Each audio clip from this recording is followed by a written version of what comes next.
Goeiemôre vriende. Dit is vandag 25 Mei 2024 en ons is by dag 59 van ons gebedskursus.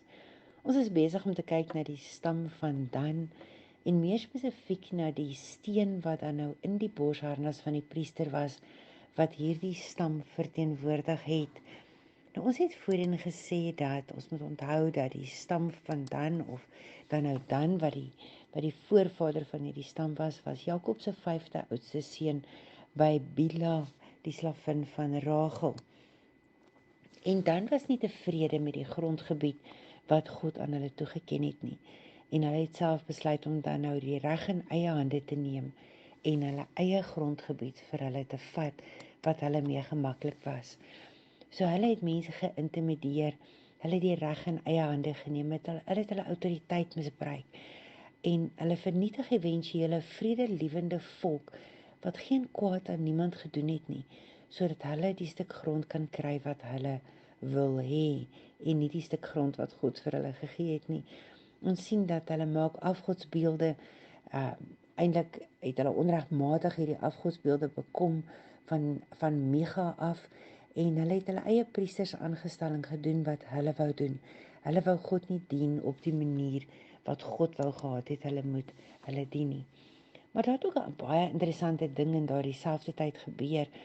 En as jy gaan lees in 1 Konings 12 vers 25 tot 28, dan lees ons van Jerobeam, en ek wil vir julle lees dat Jerobeam het Sechem in die Efraimse berge herbou en dit sy hoofstad gemaak. Dit was nou koning Jerobeam. En hy het later verhuis en Peniel herbou. En Jerobeam het by homself gedink, die koningskap kan maklik weer teruggaan na die koningshuis van Dawid. As hierdie volk aanhou om Jerusalem toe te gaan, om daar by die tempel vir die Here te offer, sal hulle weer vertroue kry in koning Rehabeam van Juda, en hulle sal my doodmaak en teruggaan na Rehabeam, die koning van Juda. So julle sien dat Jerobeam was 'n slegte koning. En hy was die koning oor die 10 stamme van Israel. Maar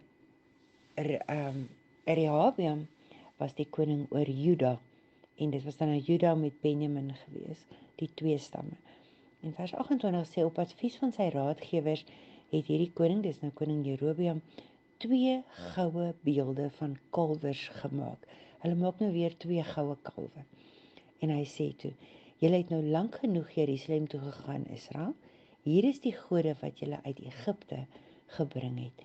So Jerobeam maak hierdie 2 goue kalwe weer 'n keer en hy gee dit vir hierdie 10 stamme. En hy sê, julle het nou lank genoeg Jerusalem toe gegaan om te gaan offer en om God te aanbid. Ons maak nou ons eie 2 goue kalwe wat ons gaan aanbid. En hy sê toe in vers 29, en hy het 1 kalverbeeld in Bethel opgerig en die ander een waar geen ander plek nie as in Dan. En vers 30 sê, en dit het die volk tot sonde verlei, en die volk het self saam in die optog na Dan toe gegaan. En Jerobeam het heiligdom op die hoogstes gebou en het mense uit die volk wat nie uit die stam van Levi was nie, as priesters aangestel. So ons sien dat Dan word 'n sentrum van aanbidding vir hierdie 10 stamme. Dan word die plek waar Jerobeam, die koning van hierdie 10 stamme, dan nou priesters aanstel wat nie uit die stam van die Lewiete uitgekom het nie, wat teenstrydig was met God se wil. En hy het dan ook hierdie goue kalwers, een van hulle, opgerig by Dan, sodat hierdie volk dan nou afvallig kan word. En die stam van Dan verwerp God in totaliteit. Ons sien dat God geen ander keuse het as om hierdie stam ook te verwerp nie. En as ons gaan lees in Openbaring 7 vers 4 tot 8, dan word Dan nie eers meer gelys as een van die 12 stamme van Israel nie. Al die ander stamme word gelys, maar Dan word nie gelys as een van die 12 stamme van Israel in Openbaring nie. God verwerp hulle in totaliteit. Hierdie stam wat uitverkies was om die regstelsel te bedryf, om die rigters te wees van Israel, word deur God verwerp, omdat hulle die sentrum word van aanbidding van hierdie goue kalf.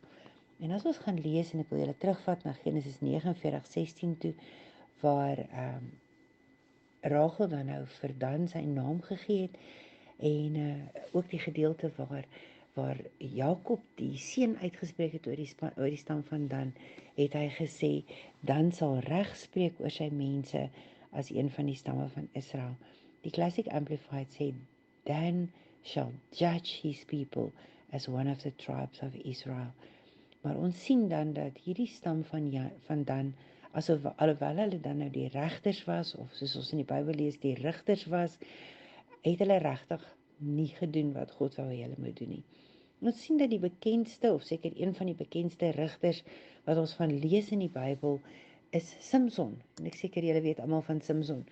En as julle gaan lees in Rigters 13 tot 16, sal julle sien dat Simson se naam beteken like the sun.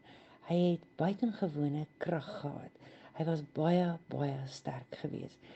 En Rigters 13 vers 1 sê in die Nuwe Lewende Vertaling, die Israeliete het weer voor die Here kwaad gedoen. Met ander woorde, hulle het nog steeds hierdie goue kalf aanbid. En hy het hulle vir 40 jaar lank aan die Filistyne onderwerp.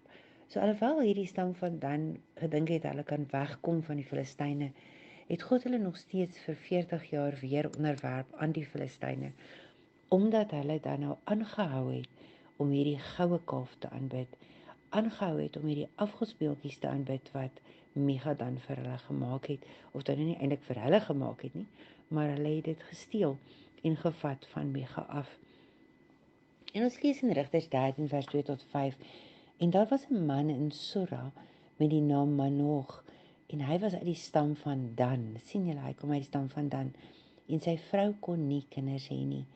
En die engel van die Here, en ons weet nou mos die engel van die Here verwys na Jesus in die Ou Testament, het by haar gekom en vir haar gesê, jy kon nie tot dusver kinders kry nie, maar jy sal binnekort verwag en 'n seun hê. Vers 4 sê, wees versigtig, moenie wyn of sterk drank drink nie, moenie iets eet wat onrein is nie. Soos julle kan sien dat hierdie mense van die stam van Dan weet watter voedsel is rein en watter voedsel is onrein, alhoewel hulle God wil dien op hulle manier. En dan sê vers 5, jy gaan binnekort geboorte gee aan 'n seun, en jou seun se hare mag nooit geskeer word nie. Hy sal van geboorte af 'n Nasareër vir God wees. Hy sal die Israeliete uit die hand van die Filistyne bevry. Met ander woorde, hier kom Simson en hy word gebore en God gee vir sy ma hierdie woord. Jesus kom self en hy praat met hierdie vrou en hy sê vir haar, jy kon tot dusver nie kinders hê nie, maar jy sal 'n seun kry. En hierdie seun sal van geboorte af 'n Nasareër wees. Ons weet 'n Nasareër mag nie sterk drank gedrink het nie en hy moes sy hare nooit gesny het en sy hare moes gegroei geword het.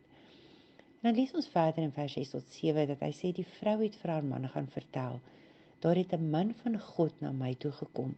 Sy verstaan nie dat dit Jesus self was nie.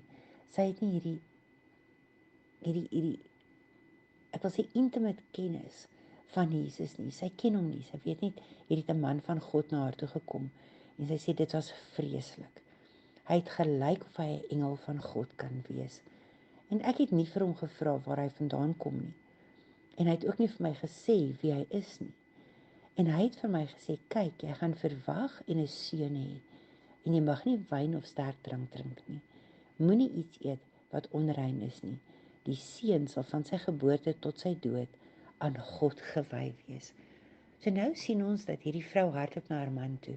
En sy sê vir hom, ek het hierdie man gesien wat van God afkom. Hy het vir my soos 'n engel gelyk.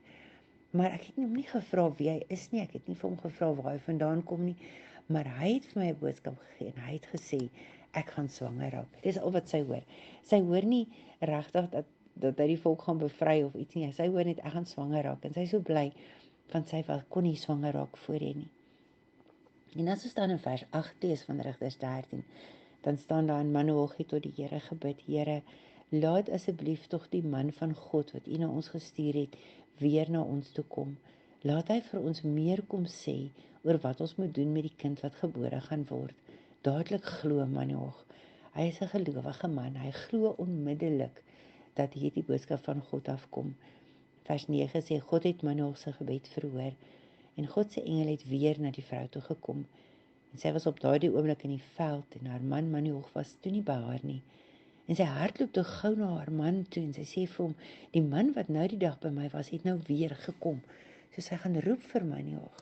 En sy los die man in die veld en sy sê, kom gou, want hierdie man is weer hier. In vers 11 sê, en Manoeg het saam met sy vrou teruggehardloop, hy is haastig, né? En toe hy by die man kom, toe vra hy vir hom, is jy die man wat met my vrou gepraat het? En die man antwoord, ja, dit was ek. En vers 12 sê, en Manoeg het vir hom gevra, wanneer jou belofte waar word, hoe moet die kind lewe en wat moet hy doen? So Manoeg stel belang om te weet, wat is God se wil vir hierdie seun van hom? En hy vra, hoe moet hierdie kind lewe en wat moet hy doen?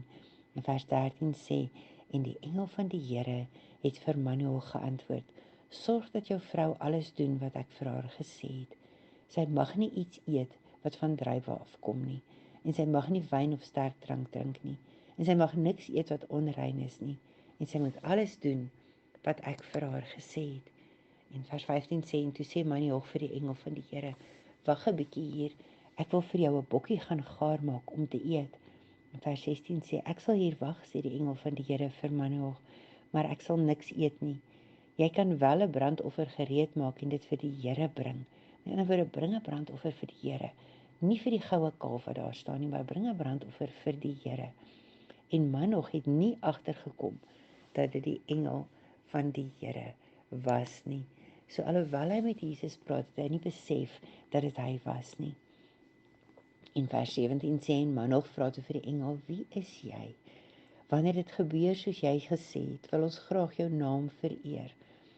En hy het vir Manoeg geantwoord, hoekom wil jy weet wie ek is? Dit is te groot vir jou.